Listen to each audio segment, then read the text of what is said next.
Bonjour à tous. Aujourd'hui, on va parler d'investir à Séville avec Paul. Alors peut-être avant de commencer ce webinaire, on va se présenter rapidement. Donc moi, je m'appelle Geoffroy Reiser. J'accompagne des investisseurs, en particulier des Français ou des francophones, à investir en Espagne. On a accompagné des investisseurs à investir, à acheter des appartements pour un peu plus de 10 millions d'euros l'an dernier.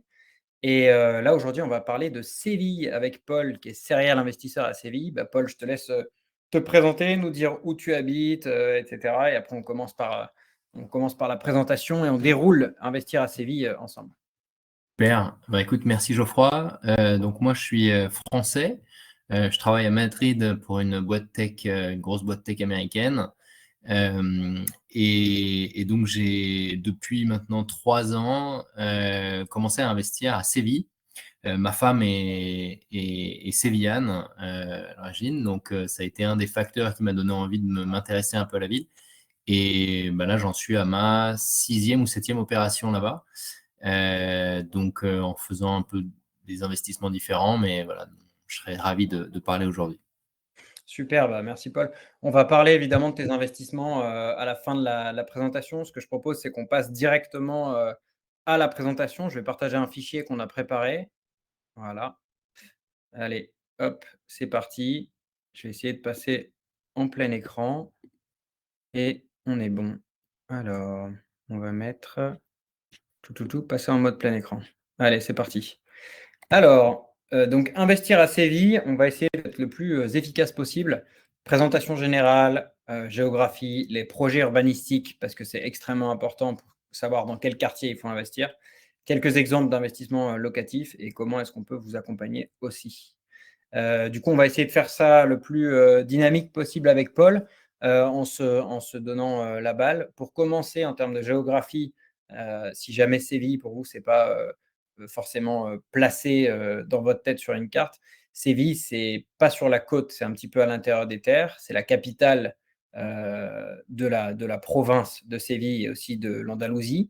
Et puis, c'est une très grosse ville. Paul, redis-nous un petit peu le nombre d'habitants, si tu l'as en tête. Ouais, il y a 700 000 habitants à Séville, voilà, avec une croissance démographique qui est plutôt, enfin, qui a été positive l'année dernière. Je ne sais plus exactement de combien, mais voilà, on est sur un trend plutôt positif. Super. Alors du coup, dans les points forts de Séville que tout le monde connaît, donc c'est pas pour enfoncer des portes ouvertes, mais c'est vrai que c'est une ville dans laquelle il y a du soleil toute l'année. Avec Paul, on a été récemment se faire un investor trip, justement, on a visité des appartements ensemble à Séville. On était en t-shirt alors c'était en décembre, non? C'était en décembre? Ouais, ouais, ouais. Ouais.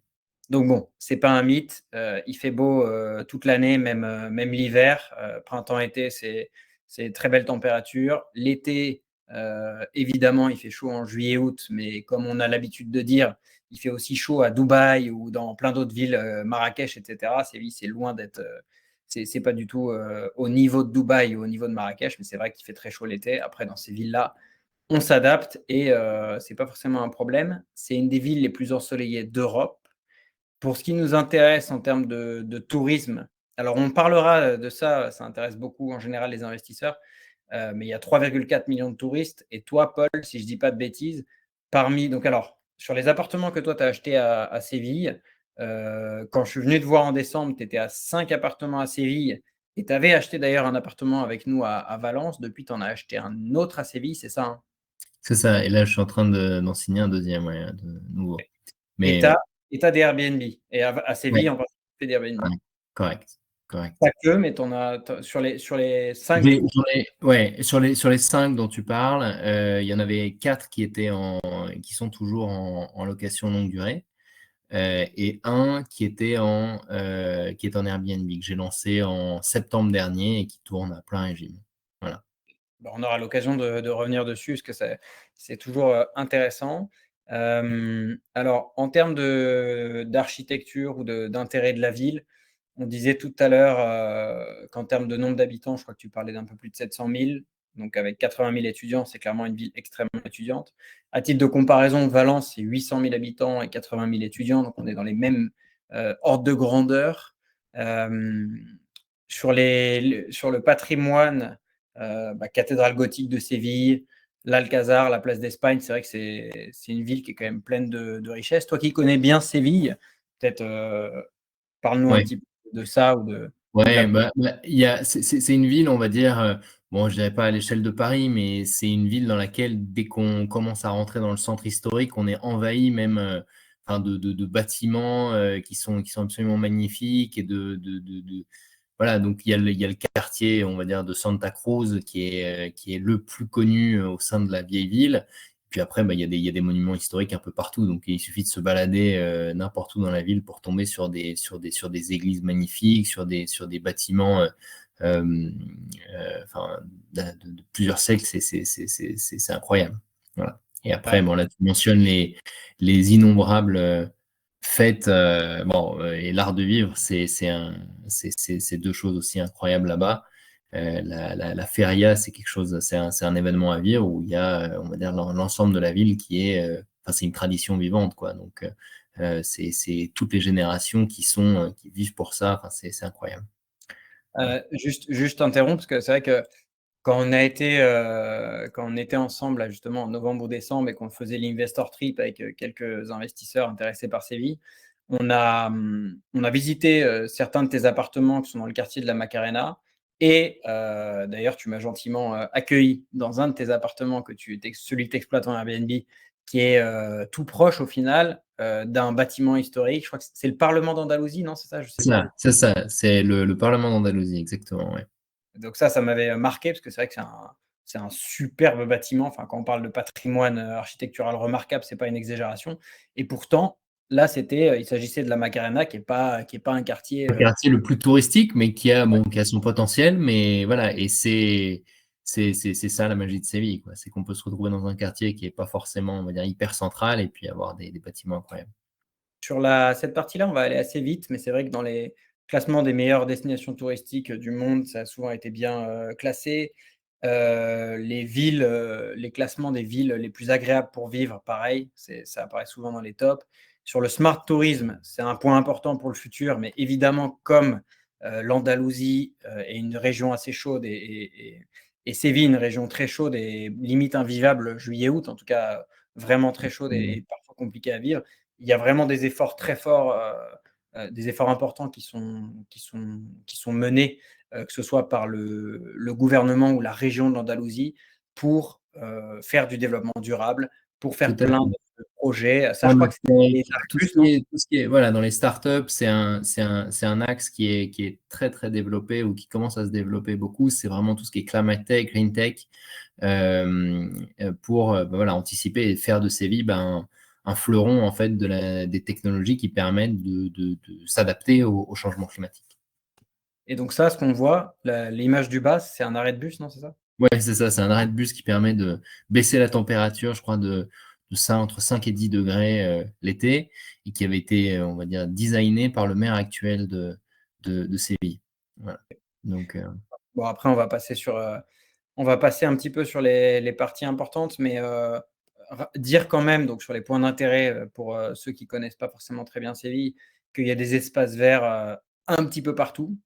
Là, on voit sur cette carte l'hypercentre, en fait, ça serait la Plaza de España, hein, donc proche du parc Maria Luisa, c'est ça? c'est ça, correct. C'est le parc le plus emblématique. Et après, il y a des parcs vraiment très grands, le parc de Alamillo, parc Miraflores, qui sont vraiment bien. Voilà, donc il y en a un petit peu partout et on est jamais très loin d'un bel espace vert en général.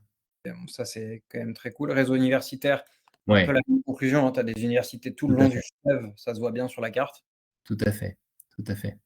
Donc, Et là, ouais, et il y en a un, pardon, excuse-moi, je t'ai coupé. Vas-y. juste par rapport à tes projets, Mm. on va arriver un petit peu là-dessus, mais toi, finalement, quand on parlait de la Macarena et des quartiers dans lesquels tu as investi, tu as pas forcément investi que dans le centre, hein, si je dis pas de bêtises, tu as aussi investi un petit peu plus loin du centre. En termes de locataires, tu as réussi à louer à des familles. On reviendra sur tes profils de Ouais, ouais. locataires pour faire une Ouais, petite ouais. liste. Non, mais globalement, ça peut être, ce qui est génial à Séville, c'est que c'est assez versatile. C'est-à-dire qu'on peut on peut vite, si on veut faire de la location à des étudiants, on peut en faire. Si on veut faire à des jeunes travailleurs, on peut le faire. Et si on veut faire à des familles, on peut le faire. Donc, que ce soit du court terme, du moyen terme ou du long terme. Donc, c'est ce que, voilà, moi, ce que j'apprécie vraiment dans Séville, c'est que les biens, en tout cas, que j'ai acquis, ce sont des biens très flexibles. Parce qu'il y a une population très diverse. Donc, et par rapport à la zone, moi, la zone qui vraiment, c'est donc, tu l'as mentionné, je crois, le quartier de la Macarena, qui se situe un petit peu au nord de Séville. Et sur cette carte, on voit Hôtel Sevilla Macarena, là. Donc Oui, c'est c'est un peu ça, c'est exactement là. Je ne sais pas si tu peux le montrer avec la souris, mais c'est ici. là. Ok, super. Bon, de toute façon, on va avancer, on va revenir sur les rendements et tes Ouais, appartements. Activités touristiques, bon, pareil, hein, c'est pas l'objectif de ouais, parler comme ça, mais ouais. activités touristiques, il y en a un peu partout. Il y a des bâtiments particulièrement connus ou célèbres qui représentent la ville. Donc, si tu veux juste en Bah montrer un. là, je pense que le truc à jamais louper quand on va à Séville, c'est bien sûr la place d'Espagne de Aníbal González, qui est un espace absolument incroyable, l'Alcazar, la cathédrale, et après, bon, si on veut un petit peu plus moderne, le parc avec les parasols, là, on va dire, c'est un monument au sein de Séville qui est beaucoup plus moderne et qui tranche avec les bâtiments historiques, et le parc Marielle Louisa qui est enfin, c'est enchanteresse, quoi. Voilà. Donc, Parasol, je l'avais pas fait, je l'avais non, pas eu non, non, le temps de voir.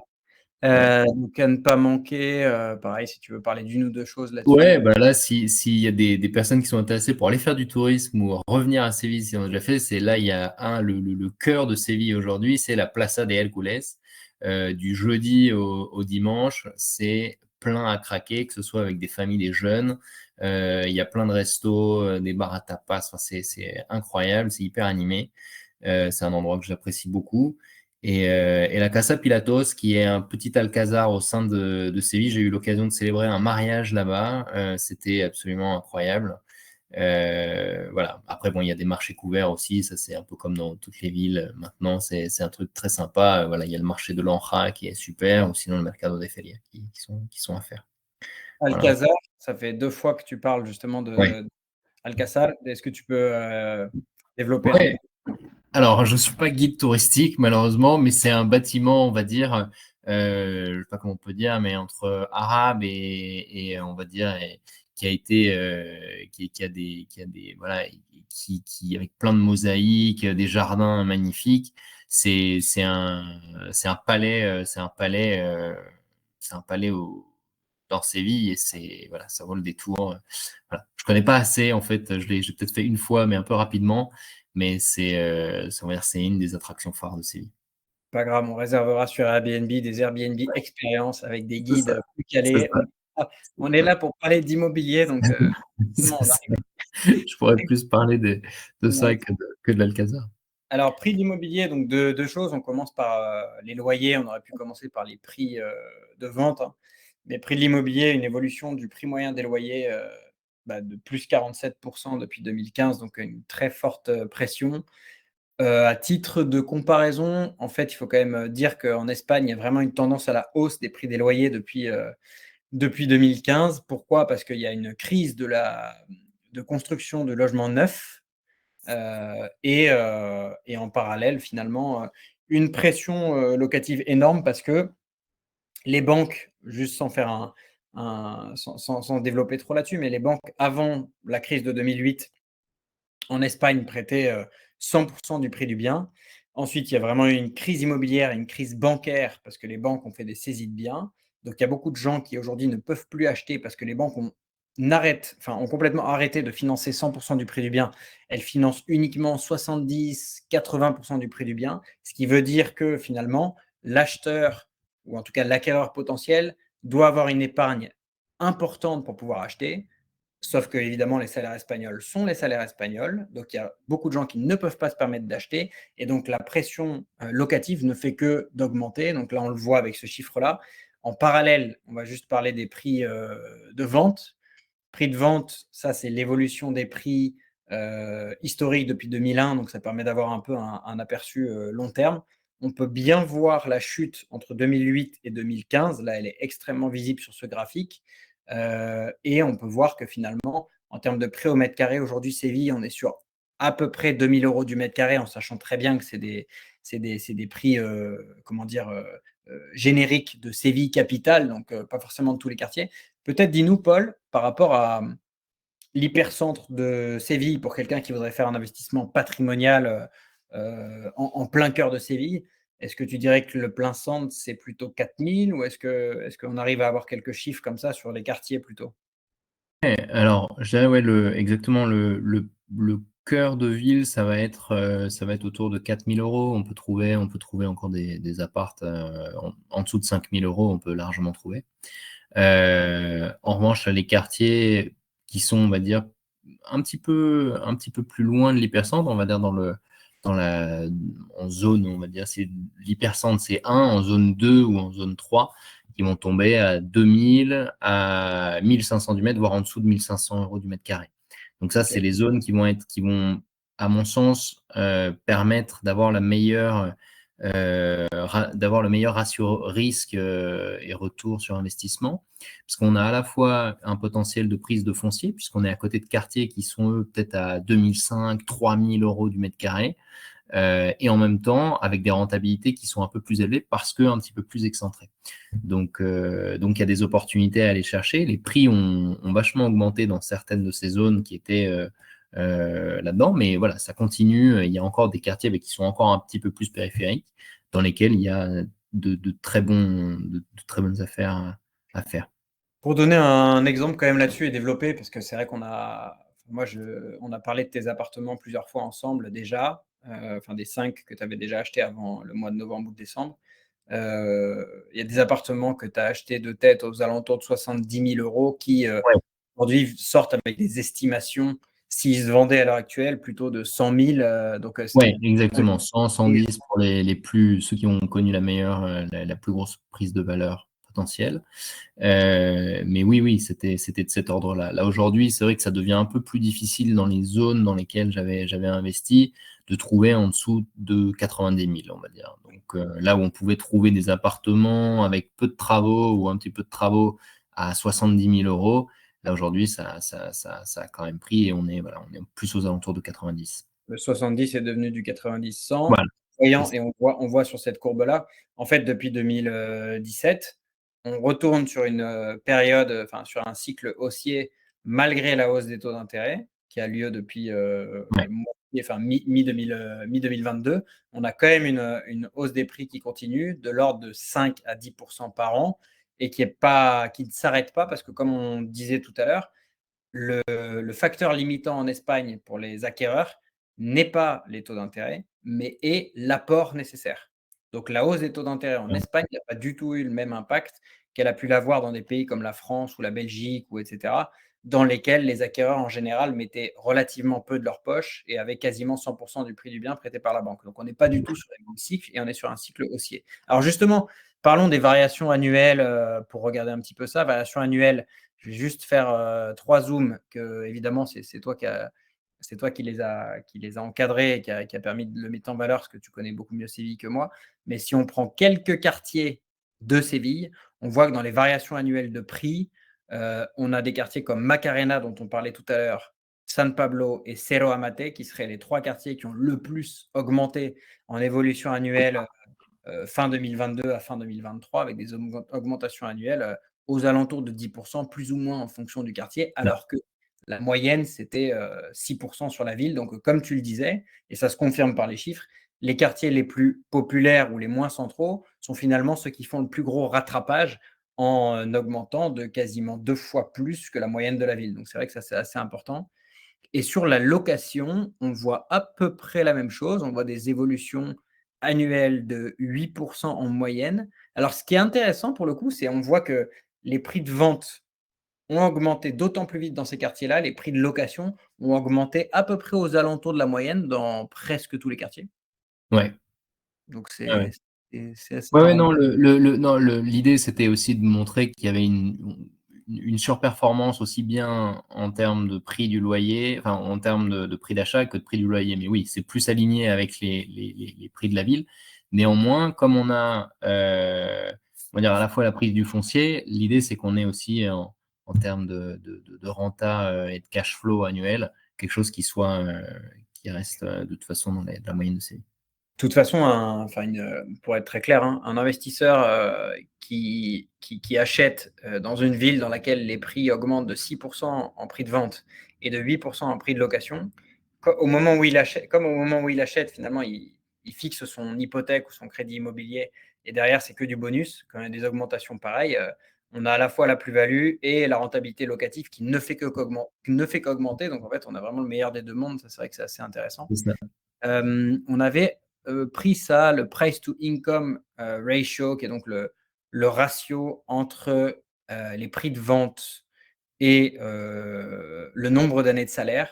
Donc, c'est un peu les ratios d'accessibilité du logement, puisque dans une ville dans laquelle, par exemple, si on prend Alicante, Séville et Valence, qui sont là encadrés en vert, on a des price to income ratios aux alentours de 5 années, 6 années. Ça veut dire 6 années de salaire d'un salaire moyen correspond au prix d'un appartement. Et on considère donc que c'est des villes accessibles avec des potentiels d'augmentation des prix importants. Là où, à l'inverse, une ville comme Paris, où le price to income ratio est de quasiment 20 années de salaire, bon, bah, on ne peut pas monter beaucoup plus parce qu'au-delà de 20 années de salaire, finalement, les gens sont déjà sur des taux d'effort maximum. Donc ça, c'est intéressant pour cette fameuse. Peut-être Lisbonne même. Enfin, si on regarde juste Lisbonne, qui est une ville peut-être un peu plus du sud de l'Europe, Exactement.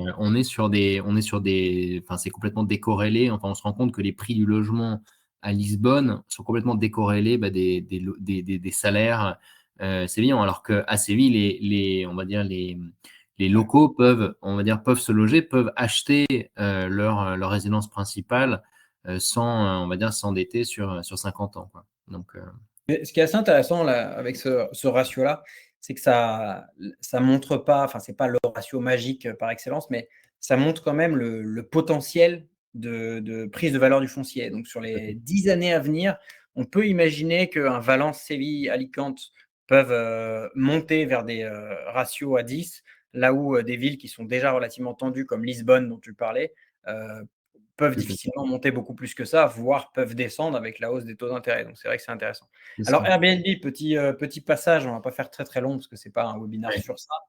Bah, parle-nous un peu d'Airbnb, toi qui es un Ouais. expert. Alors c'est à updater, ça, je sais plus quand on avait parlé, évoqué ces sujets-là. Il y a donc globalement, Séville, c'est une ville, ou en tout cas l'Andalousie, c'est assez flexible sur la capacité de mettre son logement, donc d'offrir son logement sur des plateformes type Airbnb ou en logement, donc en vivienda affine turistica, donc VFT. Donc, il y a ce qui s'appelle au niveau du gouvernement d'Andalousie comment dire, un process qui, simplement, on peut déclarer son logement. Il suffit de déclarer son logement à la Junta de Andalucía pour dire que son logement va être utilisé pour des fins touristiques. Il faut que le logement ait un certain nombre de mètres carrés, qu'il y ait une fenêtre, qu'on dise combien il y a de chambres et voilà. Néanmoins, à Séville, il y a en ce moment le plan d'urbanisme qui est en train de pousser, on va dire, pour faire appliquer une loi qui fait que seulement les premiers étages ou les rez-de-chaussée peuvent être utilisés comme des Airbnb. Sauf que la loi n'est pas encore vraiment passée. Donc, mon interprétation de ça, c'est qu'il y a des jeux de pouvoir entre le gouvernement d'Andalousie et on va dire la mairie de Séville ou l'urbanisme, et qui fait que, bon, on n'est pas encore, il n'y a pas l'appartement que j'ai en Airbnb pour l'instant, c'est un deuxième étage sans ascenseur qui est loué. Et on m'a donné un numéro j'ai pu déclarer mon appartement au commissariat, il n'y a eu aucun problème sur ça. Donc, mais néanmoins, j'attends toujours une réponse officielle de la part de Séville qui ne me l'a pas donnée. Ça fait déjà plusieurs mois. Donc, il y a encore Donc, ma recommandation, si c'est pour faire du Airbnb et si on veut se mettre du côté vraiment sûr, il faut aller sur plutôt on va dire, un premier étage ou un rez-de-chaussée. Ça, c'est vraiment pour être à 100% sûr. Maintenant, est-ce qu'on peut le faire avec un deuxième? On peut encore en profiter, mais je ne sais pas encore pour combien de temps. Ça sera certes, enfin, à mon Dis-nous avis, ça sera pas pour. dis-nous peut-être, comme tu as 4 appartements qui sont loués en longue durée et un qui est en Airbnb, bon, toi, de nouveau, tu as acheté dans les 2 dernières années. Là, on est en Ouais. 2024. Ouais. Les prix ont augmenté, comme on le disait tout à l'heure, mais globalement, si on essaie de faire une moyenne, on va venir tout à l'heure sur tes projets. Les appartements que toi, tu as achetés, c'est plutôt des 50 mètres carrés, c'est ça, 50-60 Ouais, mètres carrés. ouais, ouais, c'est ça. Alors, en longue durée, tu les loues à combien? Et en Airbnb, ça te Ouais. génère combien? Ouais, alors dans un appartement en longue durée de cette taille-là, entre 55 et allez, 65 mètres carrés, avec la configuration typique, ça va être soit 2 ou 3 chambres. Ça peut se louer entre 650 et 750, encore une fois en fonction de la surface, des qualités des matériaux. Ça, c'est longue durée. Ça peut être une coloc où on a un seul contrat et puis on s'embête pas. Voilà, donc on tourne, je dirais maintenant, les prix ont quand même augmenté, donc on est plus sur du 750, voire on peut aller chercher du 800, mais ça, après, on part peut-être sur des catégories de profils de locataires qui vont être un peu moins bons, entre guillemets, ou un peu plus risqués. Là où Airbnb va donner dans cette zone-là, on peut aller chercher en termes de revenus, hein. Je ne parle pas net, mais globalement, en termes de ce qu'on peut générer sur Airbnb comme revenu, entre 1500 et 2000 euros. Voilà, donc c'est ce qui va générer après des revenus qui peuvent aller générer des revenus nets une fois qu'on enlève toutes les charges, qui vont aller entre 1000, 1100 et encore une fois 1300, 1400 Bien sûr. potentiellement. Donc, Ouais, ça permet de booster ta rentabilité finalement aller, 30 à 50 c'est voire ça, jusqu'à 100 en fonction de ce que tu fais. exactement. Sachant qu'en plus, là, on parle d'un quartier pour revenir là-dessus, tous ces appartements-là que tu as fait réduire, alors là, ton dernier, c'était pas ça, mais tous tes premiers appartements, c'est le quartier de la Macarena qui, de nouveau, n'est Ouais, pas un quartier hyper centre et pour autant, non, qui est plutôt populaire, mais dans le ouais, sens, il est absolument pas dangereux. De nouveau, j'ai ouais, été ouais. dans ton Airbnb. Et finalement, on n'est toujours pas dans l'hypercentre. Donc, c'est vrai que ça montre que le potentiel d'Airbnb, c'est pas que l'hypercentre, contrairement C'est à ce que ça. tu dis. C'était l'idée Ah bah tiens. quand j'ai testé le modèle Airbnb, c'était de voir en fait et de valider la thèse et qui fait que Séville, c'est une ville dans laquelle il y a 3,4 millions d'habitants par an, 3,4 Oui, millions de touristes oui. par an. Donc la demande, elle est là et là on va arriver en avril, on va arriver en mars-avril, c'est la saison haute. Là on était sur des saisons un peu plus basses, donc j'ai fait un petit peu moins. Le mois de septembre, ça a été, voilà, j'ai fait 2000 euros, c'était mon premier mois. En quelques semaines, on est passé coup de cœur voyageur, et là maintenant, bon, je suis super haute. L'appart est plein, quoi. Donc, on Décembre, est. décembre et janvier, par curiosité, Ouais. parce que moi, en Airbnb, j'ai des appartements et notamment, j'en avais un là à Marseille qui marchait pas du Mhm. tout, mais vraiment pas du tout en décembre et janvier. Ouais. Est-ce que Ouais. toi, décembre et janvier, tu as quand même réussi à sauver la On a casse? fait, ouais, mais du coup, on a fait des locations d'un peu plus longue durée. C'était des personnes qui venaient pour entre minimum 4 jours en général. Et on a fait 1002, je crois, en décembre et 1003 en janvier, quelque chose comme ça. Donc, on est resté quand même sur une moyenne depuis septembre, voilà, autour de 1500, 2500 euros, quoi, si on prend Ok, canon. l'ensemble. Canon, canon. On va juste essayer d'aller un tout petit peu plus vite. Je dis pas pour toi, mais pour qu'on essaie de faire le webinaire pas trop trop long. La Macarena, on en a déjà parlé, mais juste les quelques centres d'intérêt. Alors d'abord, je vais commencer par ce dont je me rappelle, mais c'est vrai que Parlement andalou, on en a parlé tout à l'heure. Très beau Ouais, bâtiment ouais, dans ce quartier-là. ouais, ouais, L'hôpital de la Macarena, c'est un très grand hôpital qui est intéressant, bah, notamment parce que pour trouver des locataires, les travailleurs d'hôpitaux, c'est souvent une bonne, ouais. enfin des bons locataires. Faculté de médecine, OK. Muraille de la Macarena, si je dis pas de bêtises, c'est la muraille historique qui Ouais, sépare c'est ça, c'est un mur, c'est assez beau. C'est ce qui séparait le centre-ville de la campagne, quoi, à l'époque. Et c'était. en Bon, bas, on voit en bas à droite, hein, c'est ça, c'est la photo, tout en bas à ouais, droite? ouais, Quoi, ouais, non? ouais, ouais, c'est ça.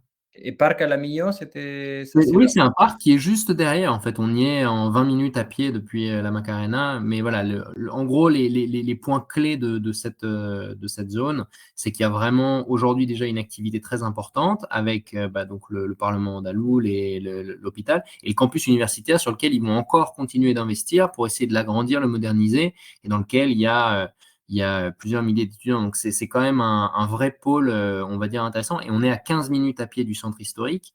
Et je parlais de la place Alameda, on est à 20 minutes à pied aussi.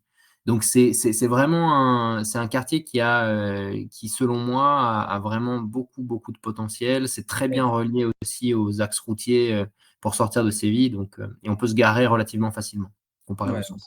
ça c'est canon et puis on en parlait, en termes de transport, Ouais, ils sont en train de créer je me rappelle ouais, que, en novembre-décembre, on disait qu'ils sont en train de créer un espèce de hub comparable. Alors après, quand on dit comparable, qu'on se comprenne, mais un hub un peu comme Châtelet à Paris, c'est-à-dire un endroit, auquel il y a plusieurs intersections de métro et cetera, qui c'est justement ça. sera dans la Macarena et qui va relier d'autant C'est mieux ce ça. quartier.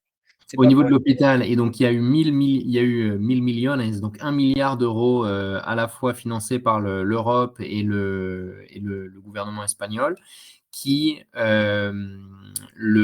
comment dire, et non, et les fonds régionaux aussi, qui font en fait pour faire une ligne nord-sud en fait de Séville. Et donc cette ligne-là va passer par un quartier a commencé, ils ont posé les premières pierres là, et la station est en train d'être bâtie, c'est Pino Montano. C'est un des quartiers aussi dans lequel je pense qu'il y a beaucoup de potentiel et qui va aller jusqu'au Prado San Sébastien, qui sont les monuments historiques de Séville. Et donc là, on sera en 3 stations de métro, on sera directement dans l'hypercentre de Séville. Donc ça va revaloriser le quartier et enfin, ça va encore améliorer le dynamisme dans cette zone-là. Pino Montano, c'est Voilà. vrai que ça va être intéressant. Bah, justement, là, on voit le métro majeur en cours de construction, en haut à gauche. Donc, on voit un petit peu, sans rentrer dans le détail, la ligne, dont tu parlais, qui est en train d'être construite. Alors, je crois que la carte, elle est renversée et qu'on est sur nord-sud, justement, Ouais, mais ouais. gauche. Ouais, ouais, ouais, ouais. Nouveau centre sportif, où il y aura des terrains de paddle et cetera. Nouvelle donc ligne 3 de métro dont on parlait tout à l'heure, donc un dynamisme urbanistique aussi qui est évidemment important. Alors statistiques, pour faire un petit peu rapidement sur les prix moyens d'appartements. Alors de nouveau, les prix évoluent en permanence et les prix qu'on trouvait il y a 6 mois, il y a 1 an, sont pas forcément les prix d'aujourd'hui, mais dans les grandes lignes, les projets visés, c'était entre 80 et 100 K. Peut-être qu'aujourd'hui, ça serait plutôt entre 100 et 120 K. Sur des Ouais, ouais, loyers moyens 650 à 750 euros par mois, peut-être qu'aujourd'hui on dirait plutôt 700 à 800 ou 750 à 850. ouais, ouais. Et des typologies de biens, ou comme on le disait, c'est des fincas ou des immeubles qui sont construits de manière identique avec du 2-3 chambres. C'est vraiment les typologies recherchées. Donc voilà, ça donne des rentas moyennes entre 7 et 9, ce qui est quand même canon pour une grande ville européenne. Maintenant, on va passer sur donc tes appartements, les cas concrets, enfin certains des cas concrets. Là, on avait pris quelques exemples. Donc Ouais. effectivement, des appartements où on voit qu'il y avait les revenus Airbnb, on en a déjà parlé. Peut-être davantage, voilà, parler des appartements que tu as en long terme et de tes profils locataires. Moi, je te laisse développer un peu là-dessus, c'est toujours Oui, intéressant. bien sûr. Donc, c'est une zone vraiment qui est ce qu'on appelle à la base humilde en Espagne. Donc, une zone voilà, avec des revenus moyens qui correspondent en fait aux revenus moyens à Séville. Donc, c'est une zone moyenne. C'est pas premium, c'est pas pauvre. C'est un quartier moyen avec des personnes, des profils qui sont, voilà, ça peut être hyper varié. Et donc, le premier appartement donc, que j'avais acheté, je l'ai loué en une journée à une avocate qui travaille dans une NGO, hein, voilà, qui était en couple. Deuxième appartement, c'était le plus grand que j'ai, avec 3 chambres et une salle de bain. Donc là, c'était pour faire une coloc. Il y avait 2 étudiantes et un qui travaillait dans les panneaux solaires dans le nord de Séville. L'appartement numéro 3, c'était un ingénieur, donc un partenaire d'Amazon Web Services, enfin une entreprise tech super bien. Pareil. Et le quatrième, c'était 2 chefs cuisiniers qui étaient déjà dans l'appartement quand je l'ai acheté. J'ai pu revaloriser le loyer qui était à la base beaucoup plus bas que celui qui était. Donc, il ne faut pas forcément avoir peur aussi. Ça, bon, ça pourra faire l'objet d'un autre webinaire. Mais donc, on a pu refaire un contrat. Et donc là, ils continuent de payer. Bon, ils sont à 650 euros par mois. Là où, bon, aujourd'hui, ça pourrait être plus 750 ou 800 euros par mois. Et le cinquième, c'était du Airbnb. Donc voilà, là, l'idée, c'était voilà. Tu as, Donc, une diversité de locataires qui est hyper intéressante. C'est vrai que ça, c'est ça. par rapport à ce que tu disais au début, que justement Ouais, tu peux trouver en coloc ou en long terme ou en Airbnb, là ça s'illustre ouais, bien là-dessus. Peut-être juste pour avancer un peu, donc les loyers de chacun ouais, des appartements, pour le 5 qui était en Airbnb évidemment, mais sinon ça donne un petit peu une idée de ce que ça ce que ça peut donner sur Ouais. des appartements comme ça. Si on parle de coût total du projet, je crois que c'est les dernières slides, hein, si je dis pas de bêtises, on a les 3 dernières slides. Projet type, pour vous donner une idée, si vous voulez investir à Séville avec nous, avec notre accompagnement. En fait, on a mis dans les projets types, donc entre 100 et 140 000, budget tout compris, entre 150 et 250 ou 120 à 180, ce qu'on peut faire avec différents quartiers. Là, on a mis Macarena, centre-ville et Pino Montano, dont tu viens de parler d'ailleurs. Donc alors, pour la faire rapide sur cette partie-là, Macarena, là on voit au centre de l'écran le genre d'immeuble qu'on peut avoir. Donc ce n'est pas des immeubles patrimoniaux, c'est des immeubles qui sont normaux, qui pour autant peuvent être très soignés. Je dis ça parce que ça m'avait marqué, mais il y a des concours de azulejos, donc comment dire, De de patio. carrelage, Ouais, ouais, de décoration dans les espaces communs, etc. Donc, il y a quand même un soin apporté aux immeubles. Mais globalement, les immeubles, quand on les regarde comme ça, on ne se dit pas que c'est pas des immeubles haussmanniens ou c'est pas les immeubles les plus canons. Mais voilà, on peut faire entre 40 et 60 mètres carrés, du 2-3 chambres, qu'on loue 650 à 750 ou plus, sur des projets tout compris entre 100 et 140. Ça nous donne une idée. On a dit qu'on était à 15 minutes du centre historique.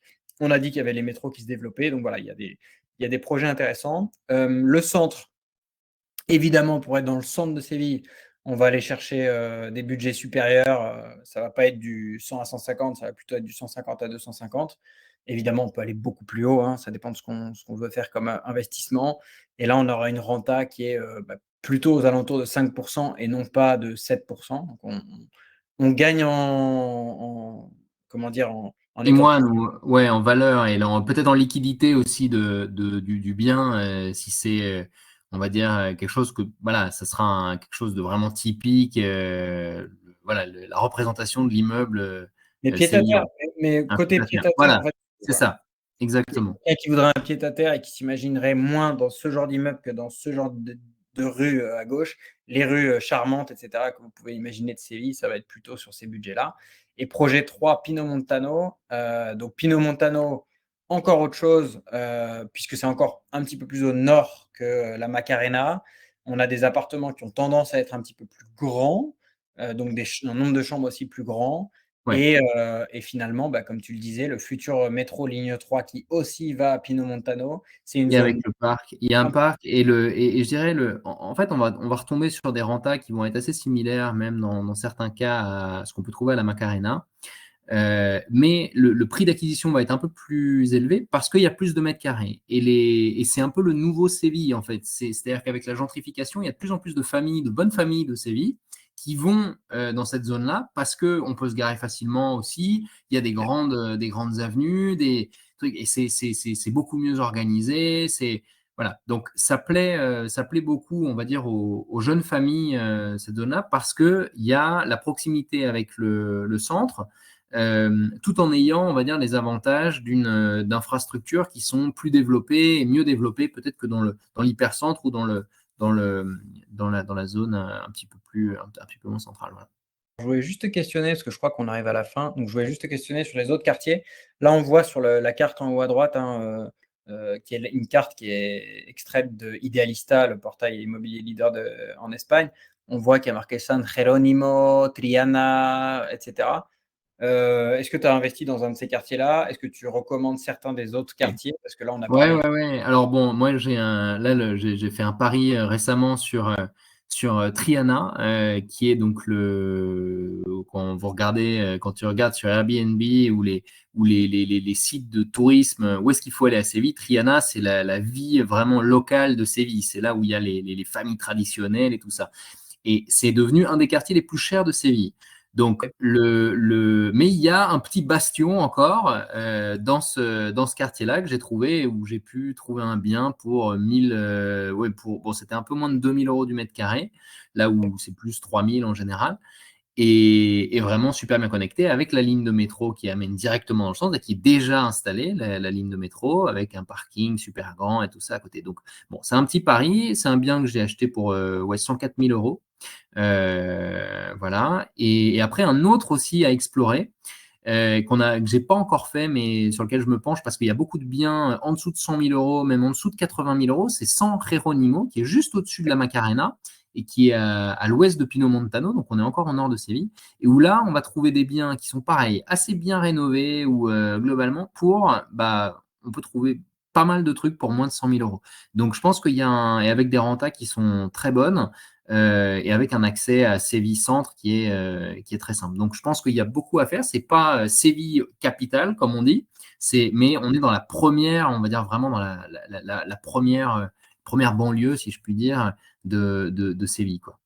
Voilà. Ouais, Donc, je pense que ça, c'est un peu les trucs. Après, bon, il y a Nervion aussi, mais c'est encore un autre.